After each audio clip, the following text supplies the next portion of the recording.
on va parler de l'océan, on va parler de la Méditerranée, mais pour vous et pour la plupart d'entre nous, la mer, c'est la plage.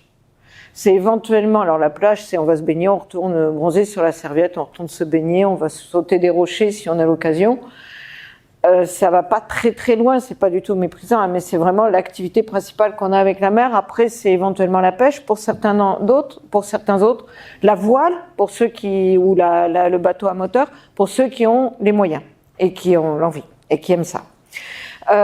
Et en fait, l'océan, pour en parler, c'est un petit peu comme quand on parle du climat ou quand on parle de quelque chose qui est très difficile à palper pour la plupart d'entre nous. Parce qu'en fait, vous allez voir, c'est immense. Parler de la mer, ça fait parler de choses qui sont difficiles à appréhender.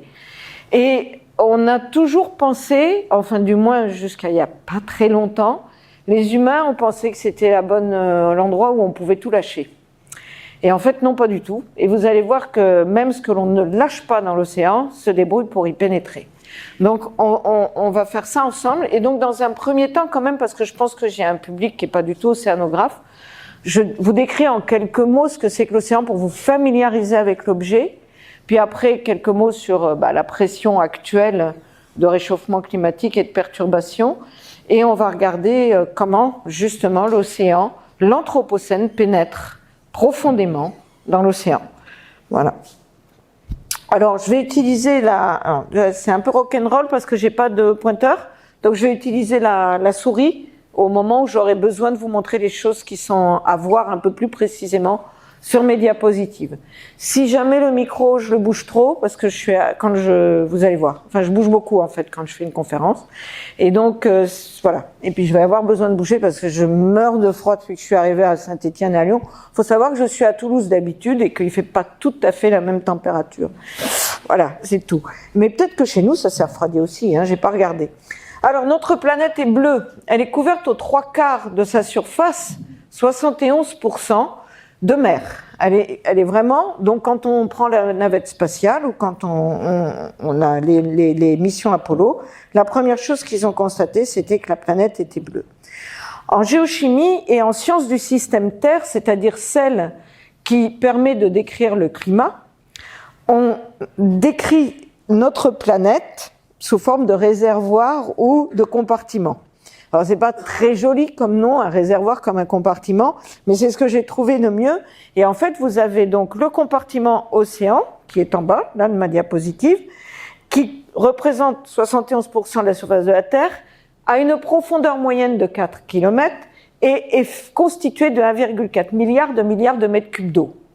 Autrement dit, un truc qui est absolument impalpable. 1,4 milliard de mètres cubes d'eau, c'est énorme. On va revoir cette énormité plusieurs fois. Il échange avec un réservoir qui est beaucoup plus petit. Les astronomes qui traversent, pour aller dans la planète spatiale, dans la station spatiale par exemple, ils disent que l'atmosphère c'est une feuille de papier à cigarette et qu'elle est extrêmement fragile. Et l'océan va échanger avec l'atmosphère de la chaleur, de l'eau, la pluie, les nuages, et des gaz, dont le gaz carbonique. Et il échange aussi avec les continents des éléments chimiques qui, par le biais de l'érosion, vont arriver dans la mer et qui, une fois dans la mer, vont servir soit, on va le voir ensemble, soit à aider au développement de la biologie, soit simplement à sédimenter parce que ce sont des petites particules comme les poussières par exemple. Alors, quand vous parlez de l'océan, il faut que vous ayez en tête que c'est un fluide physique qui circule comme l'atmosphère. Je fais souvent vous allez voir des analogies avec l'atmosphère parce que l'atmosphère, vous la voyez, vous la sentez, vous la palpez, vous la vivez. Alors que la mer, on la vit pas en permanence. Mais il se passe des choses qui sont très similaires entre les deux. Donc il y a le fluide qui circule et donc il est habité par la vie et il y a une solution chimique. Ça, on va le voir aussi. Donc c'est de la physique, de la chimie et de la biologie. Et pour faire de l'océanographie, on a besoin des trois et on a aussi besoin des maths parce qu'on fait des modèles, des simulations, etc. Donc cette physique, elle a un rôle essentiel de redistribution de la chaleur. Vous avez ici de représenter le Soleil qui éclaire la Terre à la perpendiculaire quand on est à l'équateur et qui l'éclaire de façon tangentielle et pas toute l'année quand on est au pôle. Et donc un gradient d'éclairage, un gradient de chauffage de la planète qui s'il n'y avait pas de circulation, qu'elle soit atmosphérique ou marine, bah, ça resterait comme ça. Il ferait super chaud à un endroit et il ferait super froid à un autre endroit. Et en fait, un courant marin, je prends toujours cet exemple-là parce que c'est celui qu'on connaît le mieux, nous les Européens, comme le Gulf Stream, donc qui se forme, d'où son nom, dans le golfe du Mexique, qui va transporter ici, ce sont des images en fausse couleur, vous avez chaud en bas et froid en haut, hein, on est dans la zone du sud du Labrador, et là on est vraiment le long des côtes de la Floride et puis après les côtes des États-Unis. En raison de la force de Coriolis, il va se détacher de ces côtes et traverser en diagonale l'Atlantique, et on va voir jusqu'où il va. Hop, dans la diapositive suivante, on le reprend ici, notre courant, il est rouge, le rouge c'est le chaud, le bleu c'est le froid, c'est comme les robinets. Donc il est rouge, il va... Ça s'appelle la dérive nord-atlantique dans notre jargon plutôt que le Gulf Stream parce que c'est un peu plus compliqué que juste le courant du Gulf Stream. Mais ce qui est important, c'est qu'il monte au nord. On voit ici l'Angleterre, donc les îles britanniques, et puis il va aller jusque dans les mers arctiques. Et dans les mers arctiques, vous l'avez ici en coupe. Quand il va arriver tout au nord, il va rencontrer au fur et à mesure, il se refroidit. Mais dans les zones les plus froides, il va vraiment se refroidir fortement. Or, ce courant qui se forme ici, il est au départ chaud et au départ salé parce qu'on est dans une zone d'évaporation, ici, puisqu'il fait chaud. Et donc là, on arrive avec de l'eau qui va se refroidir et qui est salée, qui devient donc dense par le fait qu'elle est froide et par le fait qu'elle est salée. Dans cette pièce où il y a de l'air froid en bas et certainement de l'air un peu plus chaud en haut, s'il chauffait, en tout cas, ça serait le cas. Tout ce qui est chaud est un petit peu au-dessus de tout ce qui est froid, puisque le froid, c'est plus dense que le chaud. Donc notre courant qui va se refroidir plonge, et vous avez dans la mer du Labrador et dans la mer de Norvège des zones dites de convection, où vous avez un mélange sur 2 km de profondeur d'eau qui vont plonger et aller irriguer le fond des mers. Et c'est très très important ça, parce que à la surface, vous avez les échanges de gaz, et en particulier, vous avez l'oxygène. Si vous voulez, l'eau ici, elle est en équilibre avec l'oxygène de l'air, et après, ces eaux qui vont partir vers le fond, elles vont ventiler et amener de l'oxygène aux eaux profondes. Qu'est-ce que devient ce courant? Maintenant, vous avez la flèche rose, on va passer ici. Là, vous reconnaissez, c'est toute la planisphère. La flèche rose ici, c'est donc notre Gulf Stream et dérivé. Le refroidissement et le violet foncé, c'est qu'on est en profondeur, alors que là, on est en surface. Et on va longer donc entre 2 et 4 km de profondeur.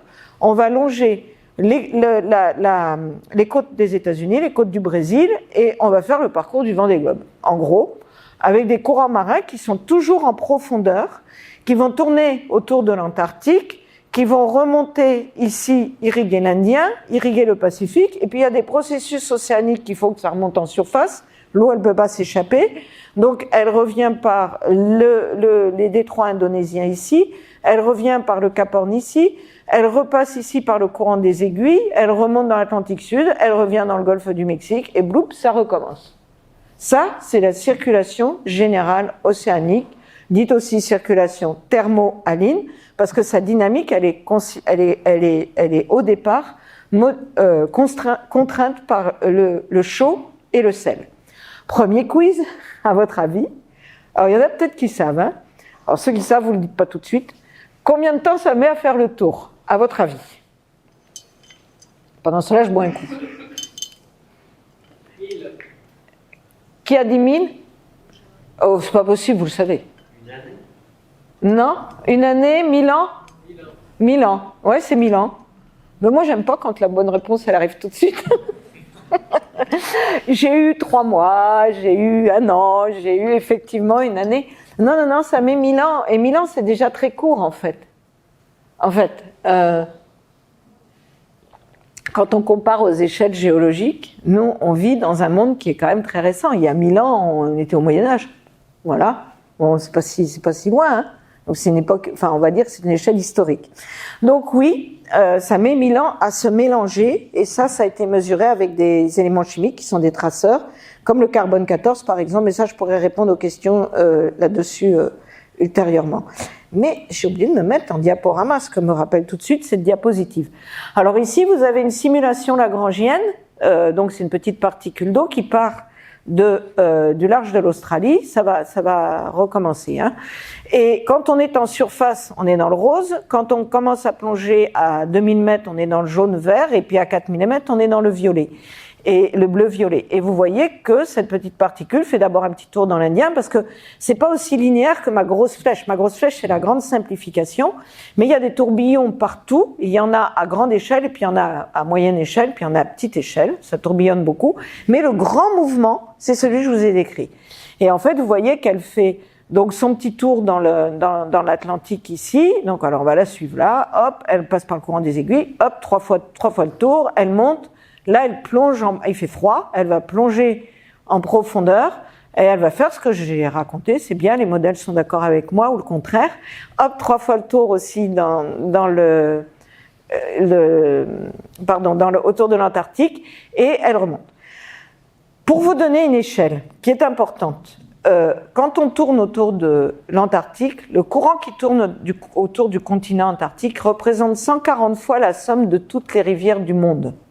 Vous ajoutez Amazon, Gange, Brahmapoutre, Fleuve Jaune, Nil, Garonne, Rhône, hein, je suis ici, alors je ne peux pas l'oublier, eh bien vous multipliez par 140 et ça vous donne le courant marin qui tourne autour de l'Antarctique. Donc on est dans une autre dimension, hein, pour être vraiment explicite. Alors, ce que je vous ai dit tout à l'heure, ici, c'est un bloc diagramme qui représente ce qui se passe au niveau de la vie et de la chimie.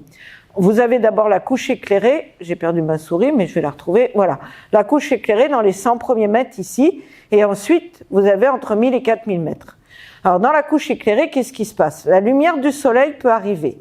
Il y a des éléments chimiques qui arrivent par les poussières, par les fleuves, il y a aussi des contaminants, et qui sont amenés par les vents et puis par les apports des rivières. Et tous ces éléments chimiques, il y en a une partie qui se dissout, donc on ne voit rien ici puisque c'est dissous, on les voit pas, sauf que ce sont des sels, pour la plupart d'entre eux, pas tous, mais ce sont des sels nutritifs. Qu'est-ce qu'ils vont faire les sels nutritifs? C'est comme dans un sol.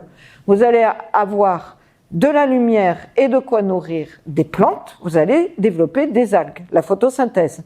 Ces algues qui vont se développer ici vont fabriquer de la matière à partir de ces éléments nutritifs qui sont disponibles, donc carbone, azote, phosphate et des éléments métalliques essentiels à la vie comme le fer, le zinc, le nickel, tout ça qui vient par les apports des continents.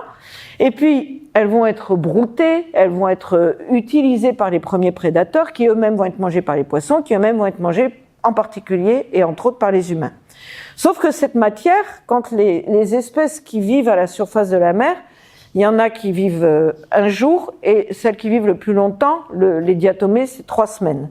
Et ensuite, les prédateurs, bon, c'est un petit peu plus, mais du coup, ça va faire beaucoup de déchets. On appelle ça la neige marine, nous. Et ces déchets, c'est des particules qui vont chuter en profondeur. On voit qu'elles chutent comme ça, là. Au fur et à mesure qu'elles chutent, elles peuvent être attaquées par les bactéries qui n'attendent que ça, mais il y en a quand même une partie qui échappe à cette attaque. Et du coup, si vous suivez bien là, le CO2 que j'ai mis ici, échange de gaz. Vous avez du CO2 qui pénètre, il pénètre par dissolution, il s'échange entre l'atmosphère et l'océan, ça donne dans l'eau du carbone qui est disponible, qui va être transformé par la photosynthèse, qui va être mangé et qui va continuer à être du carbone et qui va être soustrait, qui sera toujours du carbone. Donc vous avez une voie ici de pénétration du carbone dans l'océan qui est grâce à la vie et que l'on appelle nous la pompe biologique. Le carbone, il se dissout dans l'eau, c'est la pompe physique, et il se transforme en matière, c'est la pompe biologique. Si cette pompe biologique n'existait pas depuis toujours, la concentration de gaz carbonique dans l'atmosphère, c'est le double de ce qu'elle est aujourd'hui. Naturellement. On ne parle pas pour l'instant de la perturbation humaine. Elle serait le double. Alors, donc l'océan joue un rôle très important. Après, sur mettons 10 gigatonnes de carbone par an que nous, on envoie en excès dans l'atmosphère, donc par nos activités humaines, puisqu'on va arriver à ça, il y a à peu près la moitié qui reste, et c'est ça qui s'accumule dans l'atmosphère, ce carbone, et il y a ça, dans l'autre moitié, c'est partager le puits de carbone, c'est la forêt amazonienne, les forêts européennes, etc. Sur Terre, il y a la végétation, et dans la mer, il y a ce mécanisme de la pompe biologique, et ils se partagent le boulot à moitié-moitié à peu près. Donc le problème, c'est que ça chauffe. Voilà. C'est-à-dire que nous, avec nos activités, on a trouvé le bouton du thermostat pour réchauffer en particulier l'atmosphère. Alors, avant de lâcher les Dupont et Dupont, pour les tintinophiles, vous savez peut-être d'où sort cette image. Après, ça peut être une question qu'on verra plus tard. Je veux savoir, je pose cette question, est-ce qu'il y a au moins une personne dans la salle qui veut que je reprécise ce qu'est l'effet de serre?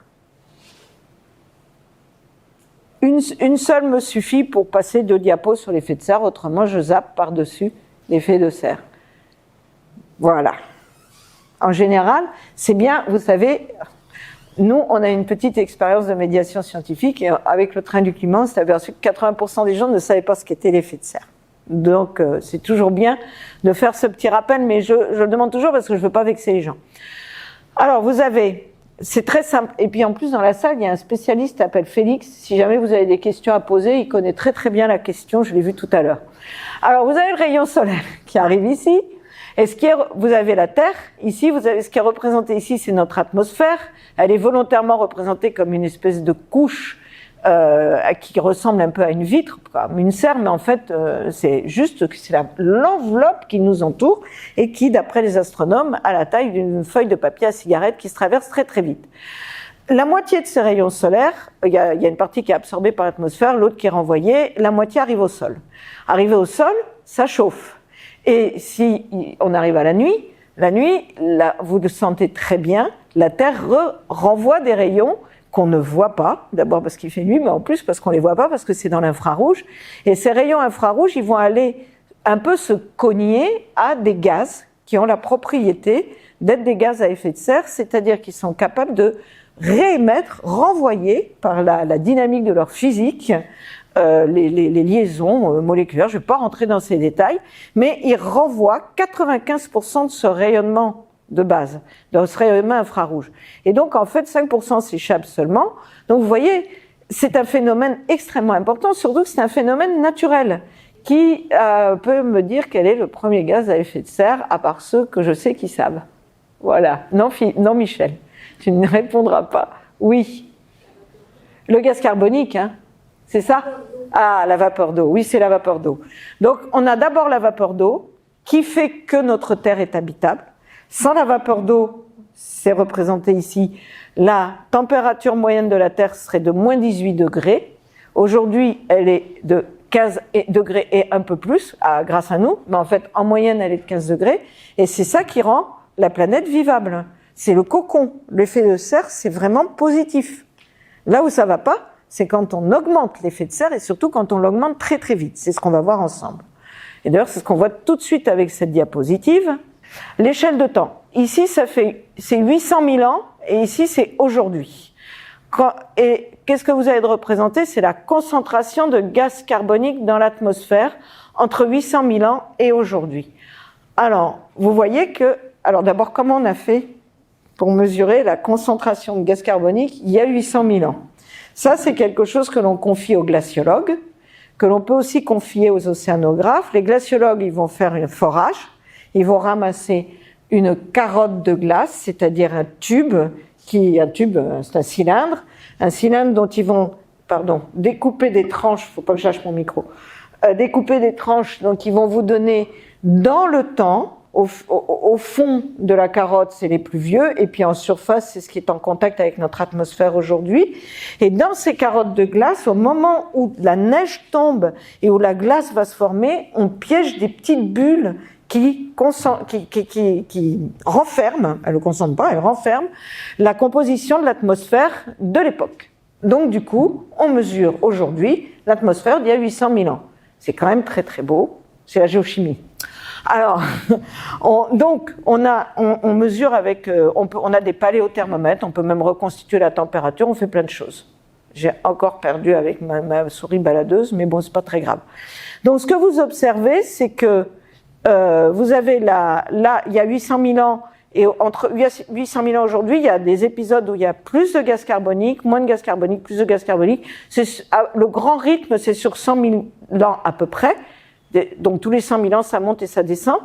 Et en fait, ça, c'est les périodes froides, les périodes chaudes, les périodes froides, les périodes chaudes. Donc là, c'est le dernier maximum glaciaire qui s'est arrêté il y a 20 000 ans. Il y a 10 000 ans à peu près, la circulation qu'on connaît aujourd'hui, atmosphérique comme marine, se sont mises en place et le climat s'est installé. Et nous, on est dans un climat chaud. Voilà, le dernier maximum glaciaire est ici. Nous, on est dans un climat chaud. C'est pas le CO2 qui détermine le changement climatique, c'est d'autres paramètres, mais quand il fait plus chaud, il y a plus de gaz carbonique. Mais la concentration de gaz carbonique qu'on a ici, là, vous voyez qu'elle n'a pas changé sur les 800 000 dernières années. Le maximum, c'est 280 ppm, et c'était ce qu'on avait en 1850. Le truc, c'est que ça, c'est ce qu'on a aujourd'hui, 410 ppm. Bon, vous avez une variation entre 1850 et aujourd'hui, ça fait 150 ans. En 150 ans, vous avez une augmentation de 170 ans, pardon. En 170 ans, vous avez une augmentation avec une pente absolument vertigineuse de la concentration de gaz carbonique. Là, vous avez Néandertal et son occupation du sol. Il s'est frotté à Homo sapiens, il a perdu. Vous avez Homo sapiens ici. Et c'est Homo sapiens sapiens qui est le responsable de cette augmentation. Les conclusions du GIEC sont formelles. La détection, c'est bien qu'on n'avait pas, les concentrations actuelles de gaz à effet de serre sont sans précédent depuis 800 000 ans en termes de valeur, mais aussi en termes de tendance. Ça, c'est la détection du problème. Et les travaux des chimistes attestent l'origine anthropique de l'augmentation des gaz à effet de serre. C'est ce que l'on appelle l'attribution. Détection et attribution, c'est quelque chose qui est très difficile à faire, et c'est le travail de collègues climatologues à Toulouse en particulier, mais pas que, dans le monde entier. Alors ici, on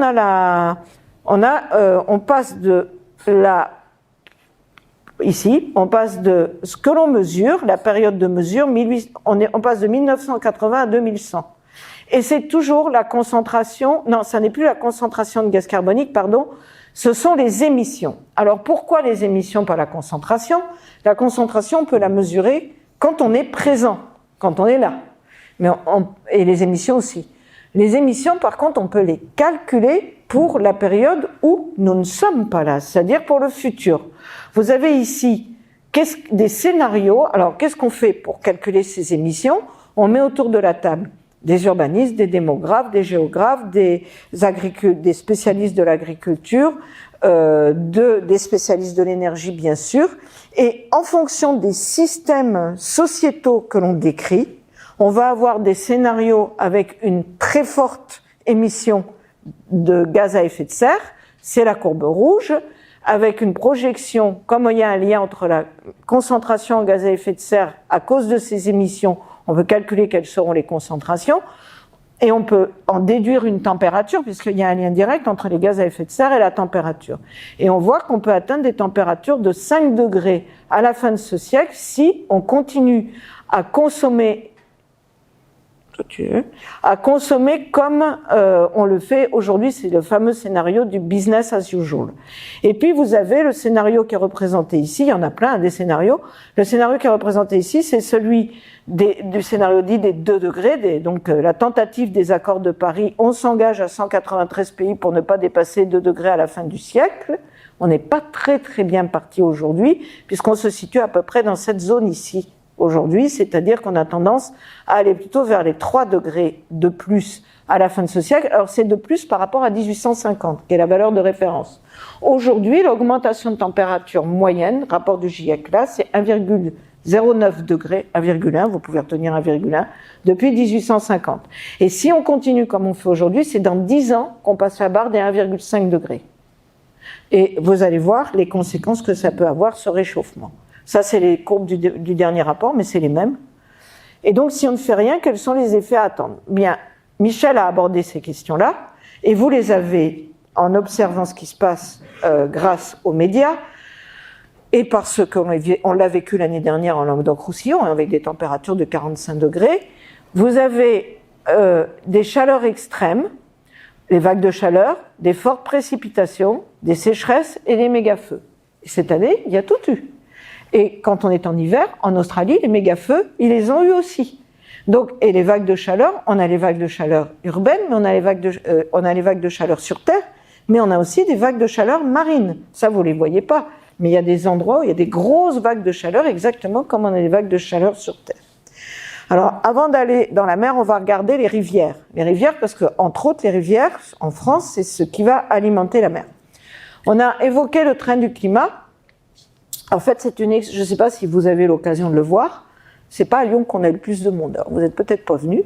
Mais on a fait un tour de France avec des collègues. On a monté à 3 collègues de Toulouse, 2 climatologues et moi.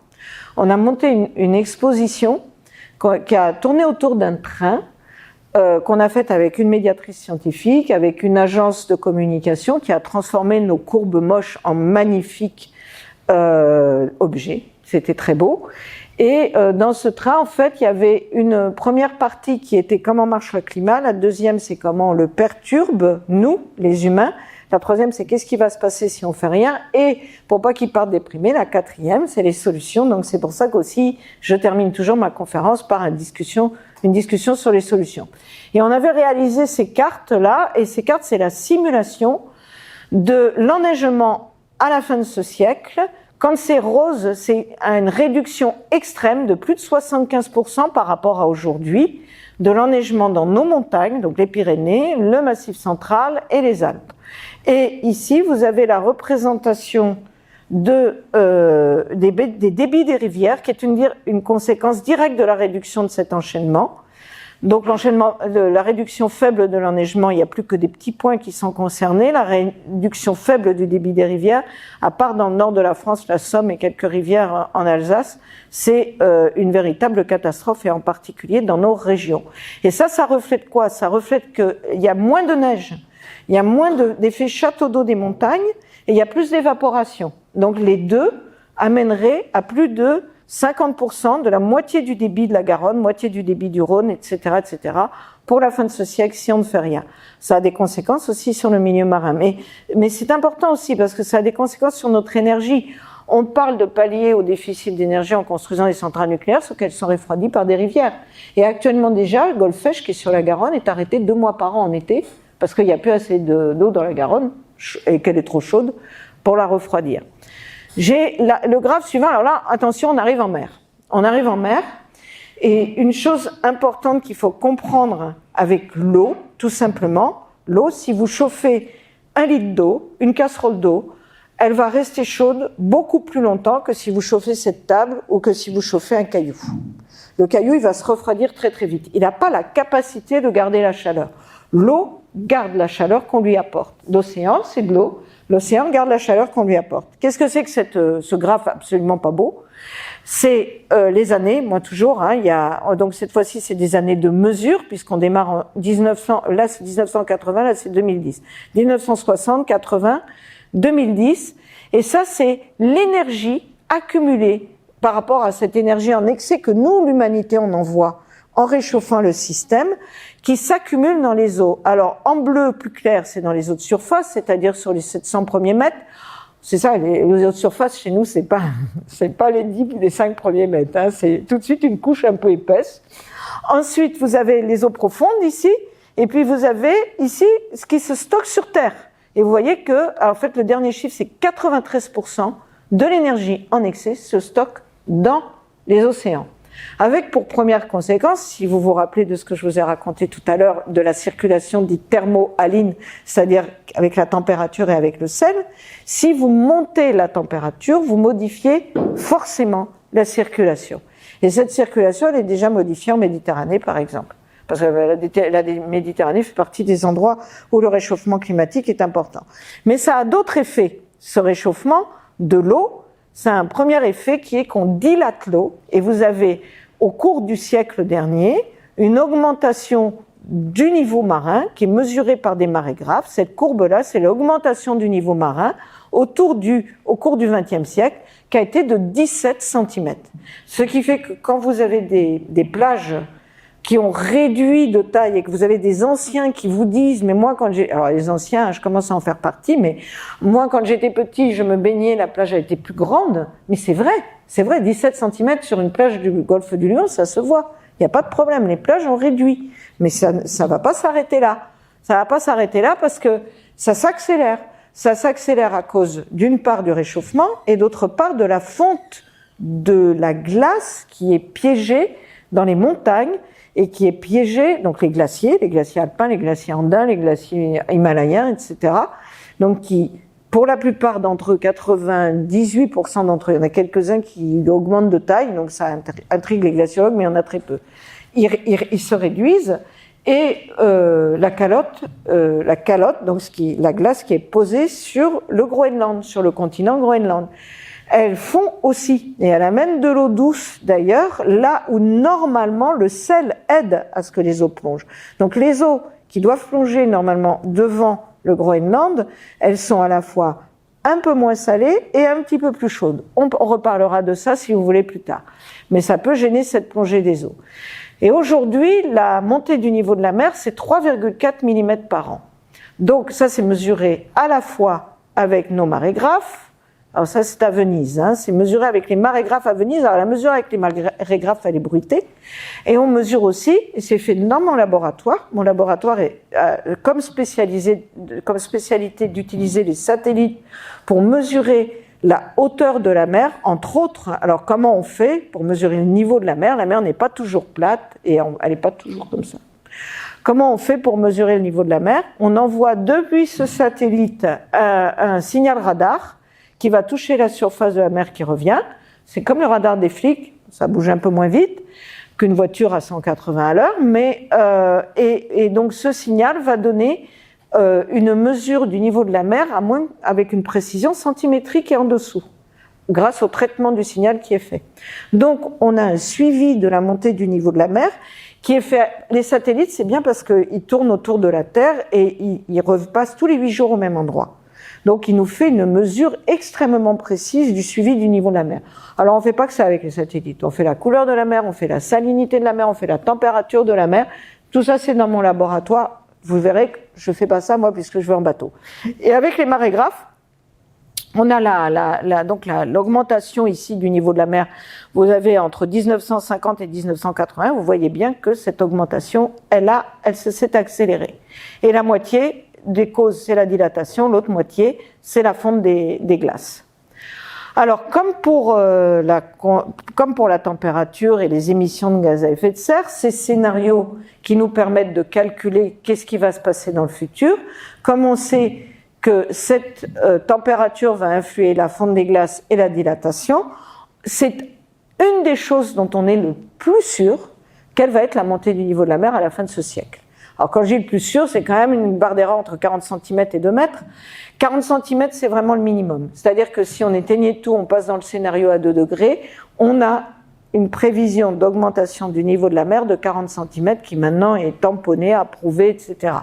Donc là, il n'y a plus beaucoup de barres d'erreur. Par contre, vous avez entre 90 cm dans le scénario le plus raisonnablement chaud, mais c'est pas les 2 degrés. Les 2 degrés, c'est ici, c'est plutôt 3 degrés. Donc on est à 90 cm, mais ça peut atteindre plus de 2 mètres. Pourquoi ? Parce qu'il y a des mécanismes qui sont en train de se mettre en place autour de l'Antarctique. La mer est un petit peu plus chaude. Elle a tendance à attaquer la glace de façon un petit peu plus chaude et de la fondre plus vite que ce que l'on pensait. Attaquer l'Antarctique, c'est attaquer un monstre en termes de glace. Et donc vous avez le risque que cette Antarctique amène plus de glace. Donc ça aussi, c'est le dernier rapport, mais il est d'accord avec mes courbes. Mes courbes, elles sont plus jolies, alors je préfère vous montrer les courbes. Et donc ici, ça c'est une carte de nos littoraux et c'était dans Le Monde de 2017 et je l'ai photographié parce que j'ai trouvé que c'était bien d'abord que Le Monde parle de ça de façon un peu explicite. Bon, tout le monde ne lit pas Le Monde. Malheureusement, quand je demande à mes étudiants quel est comment ils s'informent en culture scientifique en dehors de leurs cours, c'est malheureusement un peu trop souvent yahoo.fr.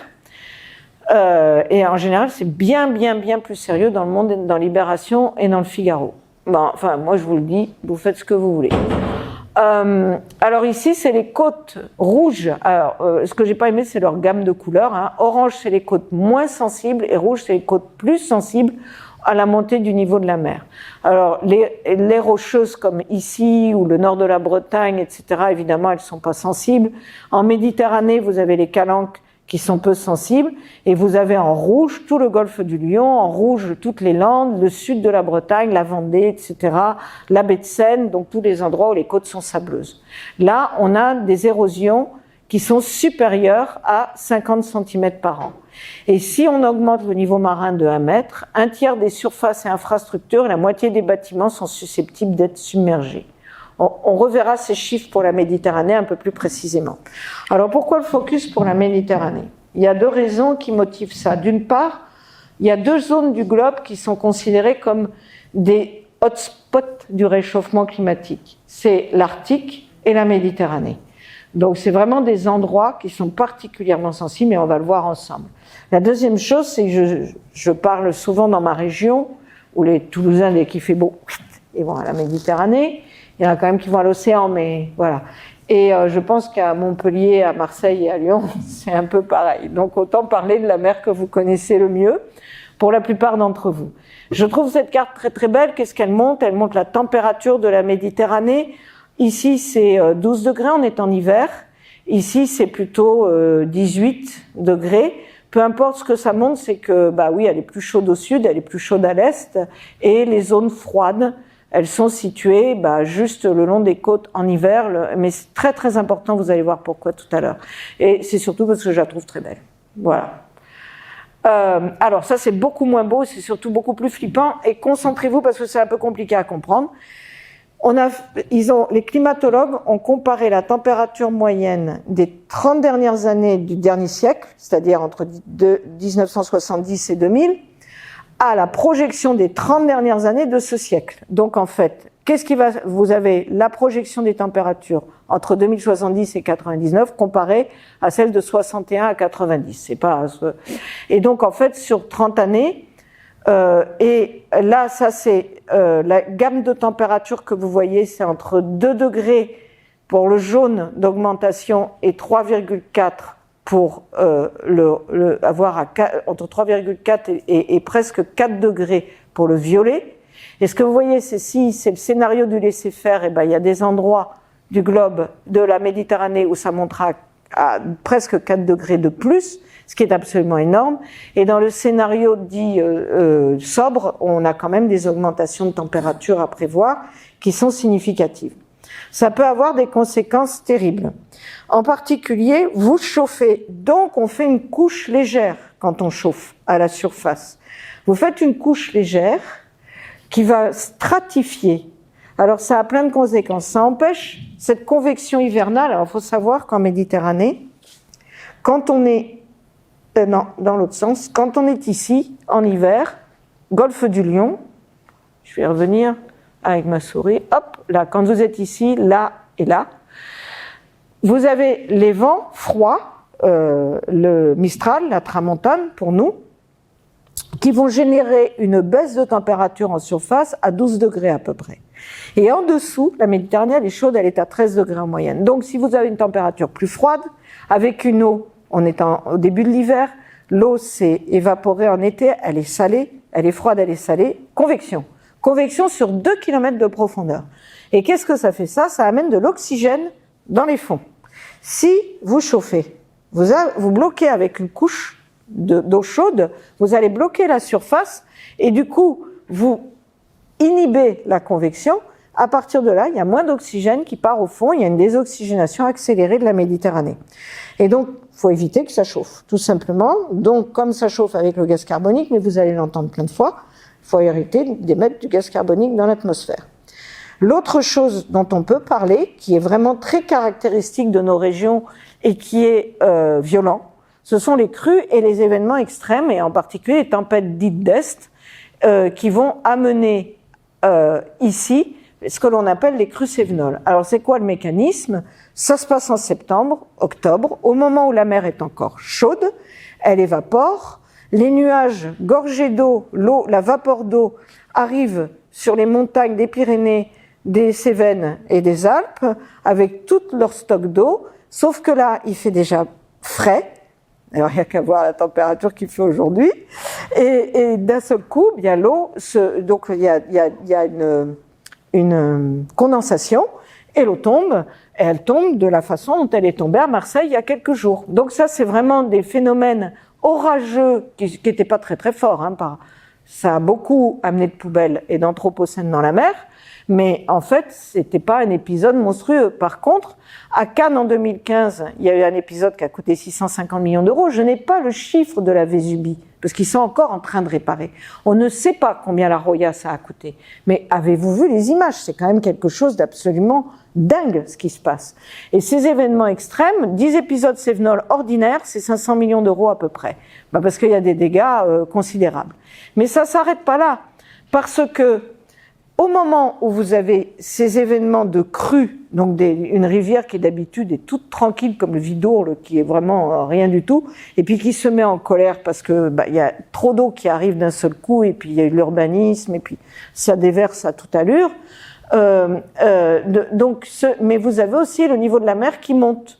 Et le niveau de la mer, au moment où vous avez ces crues, sans l'augmentation du niveau de la mer, on parle d'un phénomène naturel là, sans l'augmentation du niveau de la mer liée à la température aujourd'hui, qu'est-ce que c'est qu'une submersion?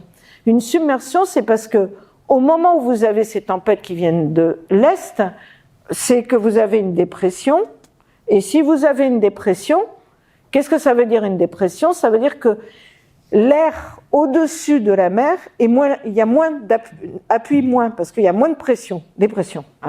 Ça explique bien ce que ça veut dire. Il y a moins de pression, du coup le niveau de la mer monte de 10 à 15 cm parce qu'il n'est pas appuyé de la même façon que quand il y a une haute pression. Donc comme il n'est pas appuyé, il y a une surcote liée. Donc ça c'est le niveau de la mer en temps normal avec la marée. Vous avez la surcote atmosphérique, et puis comme il y a du vent, parce qu'il y a une tempête, vous avez des vagues, et du coup, le littoral, qui d'habitude n'est pas exposé, parce que le niveau de la mer est ici, d'un seul coup, non seulement il est exposé, mais il est agressé. Donc vous avez ce littoral qui est agressé, vous avez la crue qui arrive, et pour les gens qui habitent sur le littoral, c'est pas drôle. Et vous pouvez avoir des inondations d'eau de mer salée, ça se passe pas que en Méditerranée, ça se passe aussi dans le sud de la Bretagne. Et l'élévation du niveau de la mer, il est prévu dans les modèles climatiques, ça induira des submersions marines plus intenses, plus fréquentes. Ça intervient dans un contexte de forte exposition au risque de submersion temporaire du fait que ça arrive au moment des crues Cévenol, c'est-à-dire au moment où il y a des tempêtes. Et en Languedoc-Roussillon, ex-Languedoc-Roussillon, région Occitanie-Est maintenant, c'est 140 000 logements qui sont concernés par ce phénomène, 10 000 établissements, qui emploie 28 000 salariés situés dans une zone affectée par un aléa de submersion définitif ou d'érosion d'ici 2100. Donc c'est vraiment un phénomène majeur parce qu'il faut déménager ces personnes. Ici, je vais vous la remontrer, la diapositive suivante, c'est la simulation de la même chose mais avec 35 cm de niveau marin au-dessus. C'est-à-dire c'est une tempête qui a été simulée par des collègues du BRGM. Et donc c'est ici que ça se passe, vous avez les Tantaux, vous avez la banlieue de Montpellier, et le marron, je suis désolée, les vagues sont marron, le marron c'est la mer. Vous voyez la plage qui se réduit considérablement, qui est recouverte, parce que là c'est avec un niveau de marin de plus de 35 cm. Et vous voyez que l'eau arrive aussi dans les maisons du littoral. Donc il faut vraiment modifier l'urbanisme de ces endroits-là, faire bouger les gens. Ce qui pour les maires du coin est un véritable cauchemar. Et ici, c'est la Camargue, avec 1 mètre de plus, c'est une simulation faite par la NASA, donc on voit bien que la Camargue, si elle ne fait pas de digue, et les étangs ici sont quand même menacés. Et cette montée du niveau de la mer a d'autres conséquences, donc elle est visible en Méditerranée sur le Nil, mais elle est très très visible dans les estuaires du bas, donc des rivières, des fleuves qui se déchargent dans l'océan Indien et dans l'océan Pacifique et qui sont au pied de l'Himalaya. Alors pourquoi elle est plus importante dans ces régions-là? L'Himalaya est une montagne jeune, s'érode beaucoup, amène des sédiments au fond de l'estuaire. Du coup, ça pèse lourd, donc ça appuie sur le fond de l'estuaire parce qu'il y a beaucoup de sédiments qui arrivent, ça bouge pas l'estuaire, au contraire, ça pousse en bas. Donc relativement, avec une montée du niveau de la mer qui est de 3,5 mm par an, en fait, c'est beaucoup plus important, là-bas, c'est le double, c'est 7 mm par an, à cause de ce phénomène de subsidence dû aux sédiments.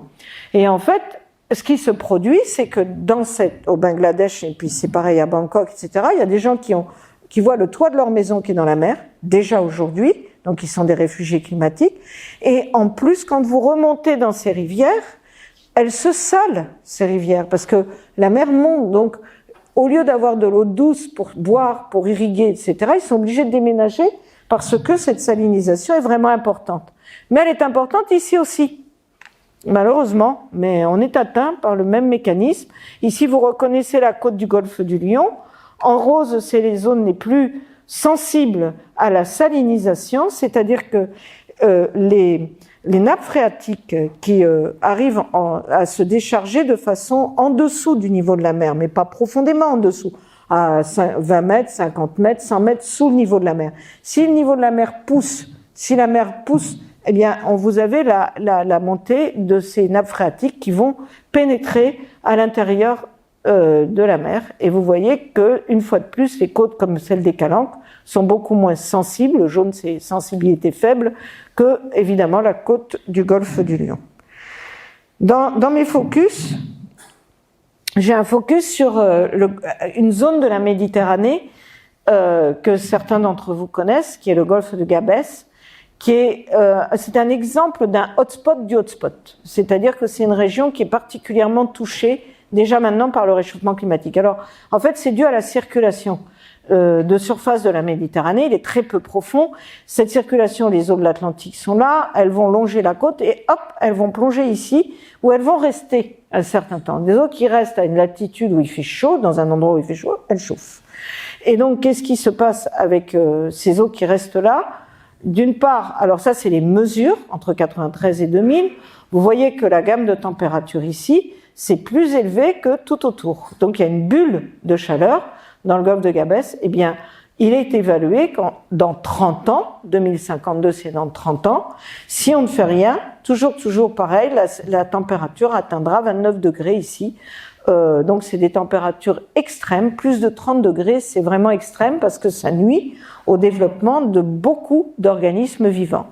Et l'autre chose qui est observée dans le golfe de Gabès, c'est la tropicalisation. Vous avez des méduses qui arrivent par le canal de Suez. Elles n'arrivent pas par l'Atlantique, elles arrivent de la mer Rouge, par le canal de Suez. Et il y a de plus en plus à la fois de nouvelles espèces de méduses de type plus tropical. Et là, vous avez les mesures en vert et la courbe qui montre qu'on peut doubler la concentration de méduses et d'espèces d'ici à 2050, c'est-à-dire toujours dans 30 ans. Enfin, la dernière des choses dont je veux parler, mais qui est un phénomène extrêmement important aussi dû au gaz carbonique et d'anthropisation de l'océan, c'est l'acidification de la surface de la mer. L'acidité moyenne de la Méditerranée a augmenté de 20% depuis 1800. Alors de quoi je parle quand je parle d'acidification? Alors là, je vais vous montrer ça. Alors déjà, non, je ne montre rien parce que vous allez le lire. Si je prends cette eau, d'ailleurs, l'eau qui est là-dedans, et que j'ajoute du gaz carbonique dedans. Le gaz carbonique va se dissoudre dans l'eau, et en se dissolvant dans l'eau, il va libérer les ions H+. Je ne sais pas si j'ai beaucoup de chimistes dans la salle, mais libérer des ions H+, c'est acidifier le milieu. C'est ça qui acidifie le milieu, c'est la concentration en ions H+. Alors, on va voir comment ça se passe dans l'océan. Alors, déjà, ce CO2, quand il va réagir avec l'eau, je vous le montre ici, c'est la réaction chimique qui est là. Qu'est-ce qu'il fait? Il va réagir avec l'eau, il va générer une nouvelle espèce chimique, et quand il génère cette espèce chimique, il libère un proton H+, qui elle-même réagit avec l'eau pour reproduire une nouvelle espèce, et hop, un deuxième proton H+. Donc du CO2 dans l'eau, ça acidifie le milieu.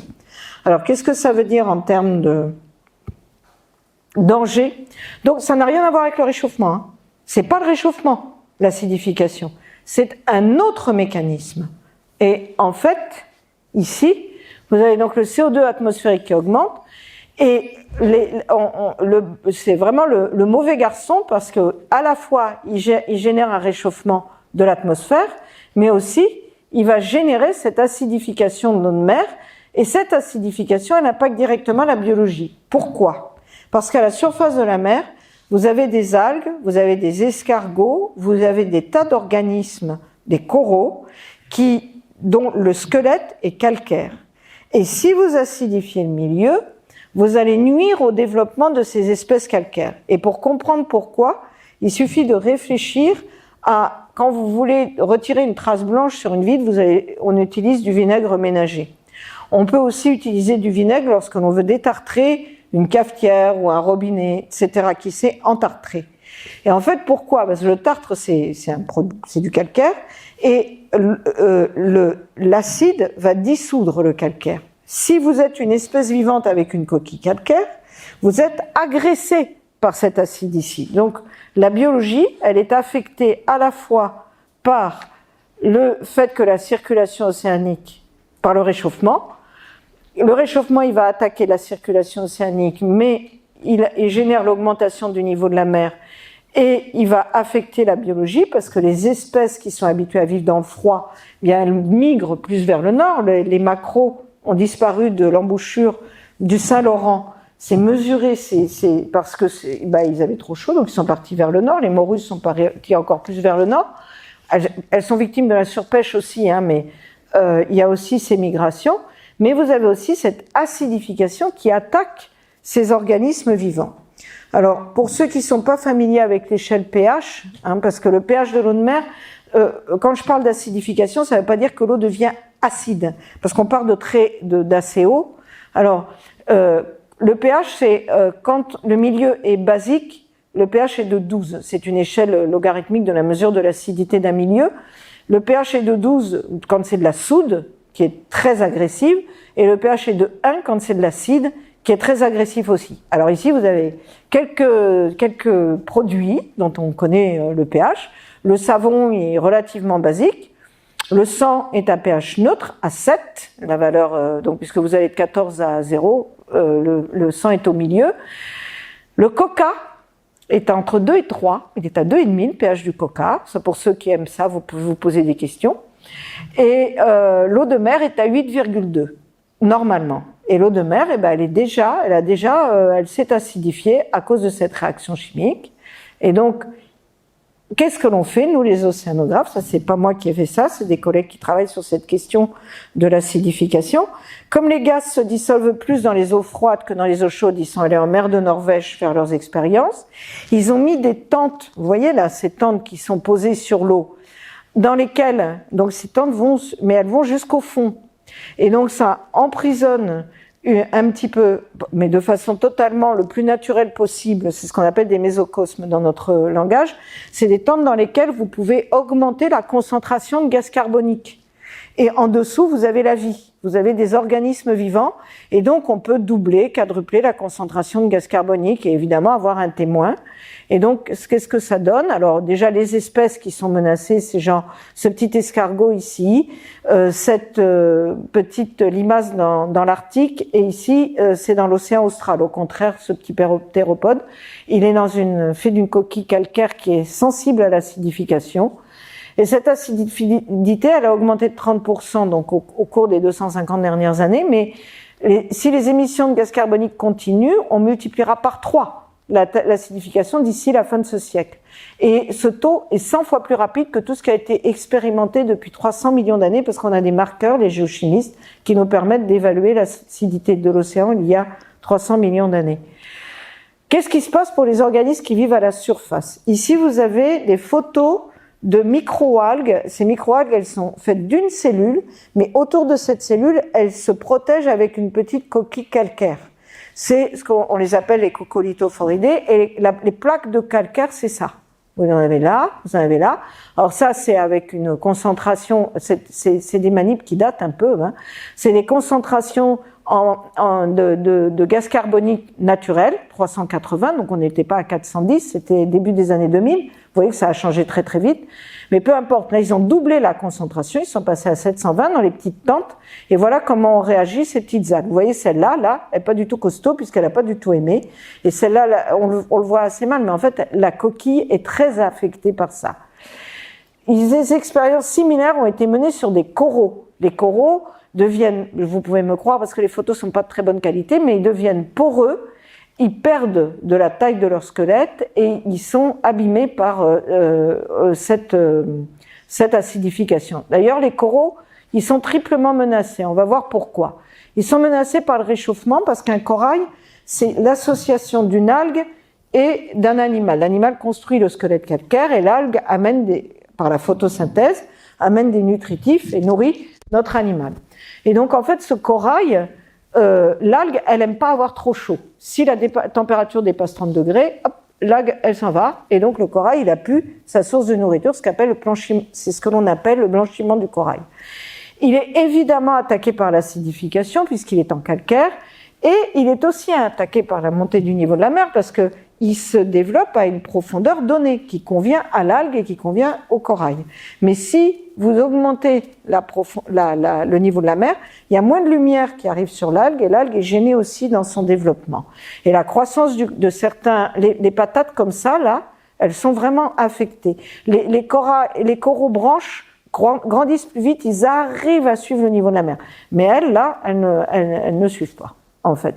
Je reviens sur notre Méditerranée et la pénétration du gaz carbonique en Méditerranée. C'est une réalité et elle est beaucoup plus forte dans le golfe du Lion que dans d'autres et un petit peu au nord de la mer Égée. Alors pourquoi ? Eh bien parce qu'en hiver, la température est plus froide à cause des 12 degrés, parce que c'est la zone de convection donc qui entraîne les eaux vers le fond, donc vous allez pénétrer ici, puis après vous allez propager ce gaz carbonique un peu partout. Il va aussi pénétrer en surface, mais moins fortement dans les régions les plus chaudes. Il va vraiment pénétrer favorablement, c'est relatif, hein, beaucoup plus favorablement dans cette région ici. Et qu'est-ce qu'on fait dans cette région ? Ostréiculture, mytiliculture. Donc, typiquement, on est dans des zones qui sont économiquement fragiles. Vous savez que les larves des huîtres de Bouzigues, vous le savez peut-être pas, mais elles viennent du nord de la Bretagne, au Marais d'Oléron, et les huîtres de quelqu'un qui simule la marée pour les rendre plus musclés, mais en Méditerranée, il prend ses naissins au nord de la Bretagne. Ils sont transportés jusque là-bas et implantés. Et en fait, c'est important parce que dans le Pacifique Nord-Ouest, des millions de bébés huîtres de type de ceux qu'on consomme à Marais, les fameuses huîtres creuses qu'on a en Bretagne et qu'on a un peu partout, une fois plongées dans la mer, elles mouraient les uns après les autres. En fait, c'est le bébé huître, dans les premières 24 à 48 heures, il amorce sa calcification. Il y a dans les milieux trop acides, et le nord du Pacifique est plus acide que l'Atlantique pour des questions d'océanographie, eh bien, ils se sont retrouvés avec des pertes économiques qui se comptaient en millions de dollars, parce que cette calcification primaire n'a pas pu se faire. Et ils ont commencé à mettre du calcaire dans la mer pour compenser cet effet d'acidification, ce qui est très humain, hein. On détruit puis après on répare, ça coûte cher. Voilà. Puisqu'on est à l'école urbaine de Lyon, hein, on parle aussi évidemment de l'urbanisation. Cette urbanisation, elle est à double tranchant parce que il y a à la fois le développement des villes, des ports. Quand j'étais à Saint-Cyprien, qui est à côté de Collioure, à la fin de l'été, fin août, où il y a une conférence de Jean Jouzel, et à Saint-Cyprien, donc Jean Jouzel, climatologue très célèbre, et il a dénoncé qu'il y avait une océanographe dans la salle. Eh bien, les présidents et directeurs des ports de toute cette région sont venus me voir en disant « Est-ce que vous pouvez pas venir parler à nos maires, aux maires des villes, parce qu'ils sont en train de construire des extensions de ports sans tenir compte de l'augmentation du niveau de la mer, parce que ça leur coûte trop cher de faire 1 mètre de plus, ils nous croient pas. Ils ont besoin qu'on vienne parler avec eux. » Et donc cette urbanisation et ces ports génèrent une érosion, des contaminations, des pollutions, des modifications de la circulation locale avec des difficultés pour le recrutement larvaire et en plus fragilisent cette côte parce que c'est ce que je montre après. C'est un littoral qui est particulièrement sensible. En été, sa population est multipliée par 17. L'utilisation des sols est tout est 2,5 fois plus fort qu'ailleurs. C'est simple, hein. Que ce soit l'utilisation, la fragmentation des sols, la densité de population, etc., etc. Et vous avez des navires de croisière qui trimballent des gens et qui viennent se poser dans les ports avec les cheminées qui tournent et puis qui intoxiquent les gens qui vivent à côté de ces ports. Donc on est dans une situation où la Méditerranée est véritablement un enjeu, mais en particulier pour nous, on est extrêmement responsable de cette mer. Donc c'est pour ça que je fais mon petit zoom sur la Méditerranée. Aujourd'hui, l'ONU évalue qu'il y aura 300 millions de réfugiés climatiques en 2050, 90 millions, on l'a dit Michel, aux États-Unis. Le Haut Conseil aux réfugiés évalue à 25 millions de déplacés par an à cause des événements climatiques, de gens qui sont déplacés tout bêtement parce que, et puis éventuellement ils retournent chez eux, mais quand on prend la Vésubie, il y a des gens dont la maison va être démolie. À la Faute-sur-Mer, il y a des gens dont la maison va être démolie. Et les espèces biologiques migrent, mais si elles peuvent, et bien il y en a qui ne peuvent pas, ou qui migrent très lentement, comme les forêts par exemple. On voit déjà qu'elles migrent, qu'elles se remplacent. Et quand on a fait le train du climat, on a visité 13 régions, on a fait plus de 20 villes, et à Nancy, quand on a commencé à discuter avec les Nancéens, qui est quand même une ville où il pleut beaucoup, il fait pas chaud en été, donc ils viennent beaucoup en Méditerranée, et on leur a montré des cartes de France dans lesquelles, si on fait rien, on se retrouve avec une forêt méditerranéenne et plus de hêtres, plus du tout d'ailleurs.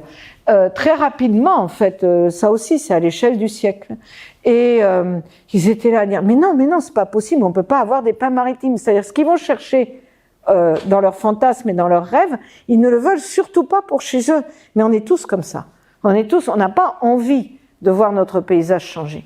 Donc, moi j'ai fini, mais donc je vais vous laisser la parole pour les solutions, pour le débat sur les solutions. Donc je suggère qu'on en parle, mais avant ça, donc il est urgent d'agir pour remonter un peu le moral, parce que moi, je vous ai beaucoup parlé de satellites, etc. On explore la mer avec des satellites, on explore la mer avec des bateaux, on explore la mer avec des engins qui nous permettent d'aller sur les sources hydrothermales. J'ai eu la chance d'aller dans un petit bathyscaphe comme ça. On explore aussi la mer avec des tas d'appareils, des marées graves, des flotteurs dérivants, des choses fixes, etc. Ça, c'est important. Et ma partie à moi, c'est essentiellement d'aller récupérer de l'eau à partir de navires. Donc j'ai 2-3 images qui vous montrent comment on travaille en mer. À la fois, on a ces espèces de cylindres de salle de bain qui nous servent en fait à récupérer l'eau de mer. Ça marche avec un câble, comme le câble qui est ici, qui maintient les 2 bouchons qui vont enfermer l'eau ouverts pour que quand on envoie la bouteille, nous on appelle ça des bouteilles de prélèvement, à la base il y a un petit robinet pour récupérer l'eau de mer, et quand on l'envoie en mer, on veut pas qu'elle implose. Donc s'il y a de l'air dedans et qu'on les met à la pression de l'eau de mer, elle va imploser. Donc on l'envoie ouverte, et puis on va commander, vous allez voir, je vais vous montrer avec quel appareil qui est là, on va commander la fermeture. Ça, c'est une pompe qui nous permet de filtrer jusqu'à 1000 litres d'eau de mer sur une membrane, parce que les particules marines sont très importantes à étudier et elles sont pas si abondantes que ça. Mais, si vous avez bien suivi, ce sont en particulier elles qui font le flux de carbone qui va de la surface au fond. Ici, vous avez un yo-yo qui sert à faire des allers-retours le long d'un câble pour mesurer la température, la salinité. Ça, c'est le retour à bord de l'eau de mer. Vous avez les bouteilles sont fermées, elles sont montées en couronne. Il y a un câble électroporteur, qui permet d'envoyer un signal à bord. Et du coup, nous, on suit la descente. Il y a des capteurs de pression en bas. On suit la descente de la bouteille. On dit, de la couronne de bouteille. Donc, elle descend à 2000 mètres, 3000 mètres, 5000 mètres. On voit ça se tracer sur un graphe. Et quand elle remonte, on déclenche la fermeture des bouteilles aux endroits qui nous paraissent intéressants. Et ensuite, on prélève de jour comme de nuit dans des gamelles et des bidons. Et une fois qu'on a ramené ces eaux en métropole, on les analyse pour en tirer des mesures d'éléments chimiques, de concentration de gaz carbonique, etc., etc. Ensuite, ça c'est une vue, un zoom sur une pompe. Bon, on voit pas trop, mais il y a une galette dans laquelle il y a un filtre, l'eau passe au travers. Et ça, c'est une espèce de beaucoup plus sophistiqué, mais c'est un moteur de jardinerie en fait qui pompe l'eau. et qui la relâche. Donc en fait, ça nous permet de concentrer les particules. Ça, c'est un filet de pêche à plancton. Ça, c'est un piège à particules, c'est un entonnoir. Là, il y a une grille en nid d'abeille pour empêcher les poissons de venir manger nos particules, pour pas biaiser la mesure. Et à la base, il y a une couronne de godets programmable qui permet, donc le moteur qui permet à cette couronne de tourner est programmable. Il y a un petit trou à la base de l'entonnoir, et donc on récupère du flux de matière au cours du temps. Et ça, c'est la mise à l'eau d'un piège dans l'Antarctique depuis le Marion Dufresne. On va revoir des photos de prises dans l'Antarctique parce que j'y vais pas mal. J'étais au début de l'année. Ici, vous avez un marégraphe, en fait, un courantomètre, pardon. Un courantomètre, c'est comme un anémomètre pour ceux qui connaissent cet appareil. Il y a une hélice qui mesure les courants, il y a des batteries, et puis il y a une dérive. Et ça, c'est dans l'Amazone, donc c'est très sale. Voilà. D'ailleurs, ça, c'est l'eau de l'Amazone. Alors, l'eau de l'Amazone, elle est dorée. Au-dessus, elle est ciel de plomb, parce qu'on est à l'équateur, et donc on est au poteau noir. Et donc, c'est des couleurs dont j'ai vraiment pas l'habitude. Moi, j'ai plus l'habitude de ça. Comme je me suis retrouvée avec ces couleurs-là, j'ai fait la photo. Et ici, donc ça, c'est mes excursions tropiques sont assez rares. Moi, je suis plutôt dans les latitudes australes. Ça n'est pas une mouette, c'est un albatros à sourcils noirs que l'on trouve au large des îles Crozet, Kerguelen, dans le sud de l'océan Indien, que l'on voit aussi tout autour de l'Antarctique, parce que les albatros sont des oiseaux fabuleux qui peuvent nager pendant des kilomètres et des kilomètres. Ici, vous avez un autre type d'albatros, l'albatros filugineux. Ici, vous avez le grand albatros. Vous remarquez la mer derrière. En mars, donc moi j'ai été en mer du 11 janvier au 8 mars dernier, et on a eu une tempête avec des creux de 18 mètres. Voilà. Et j'ai pensé, parce que nous on était sur alors pour tous ceux qui ont le mal de mer, on l'a nausée là, mais en fait j'étais sur un bateau qui faisait 125 mètres, donc ça allait, mais pensez aux gens qui font le Vendée Globe. Ça, c'est des globicéphales qui rendent visite aux bateaux. Ça, c'est les dauphins qui guident les bateaux. Ils sont toujours devant. Ils adorent. Et j'ai eu la chance d'aller au sud du Cap Horn, faire une escale, en fait, d'une journée en Antarctique, vraiment sur le continent antarctique. Et donc, on a eu très, très beau temps ce jour-là, donc de très, très belles photos. C'était magique. C'était vraiment magique. Et vous allez voir ici, ça c'est vraiment la calotte antarctique, c'est les falaises de glace qui vont donner les icebergs de type tabulaire. C'est-à-dire que ça c'est vraiment la glace qui descend du centre de l'Antarctique et qui va tomber dans la mer au fur et à mesure, parce que les icebergs, les glaciers sont même ceux des calottes, ce sont des grands fleuves en fait. Et vous avez ici un glacier, vraiment un iceberg, donc vous reconnaissez la falaise, hein, c'est la même hauteur, qui s'est détaché, on n'était pas très loin. Et ici, c'est un coucher de soleil, parce qu'on en a toujours plein quand on est dans la mer. Et maintenant, je vous laisse la parole.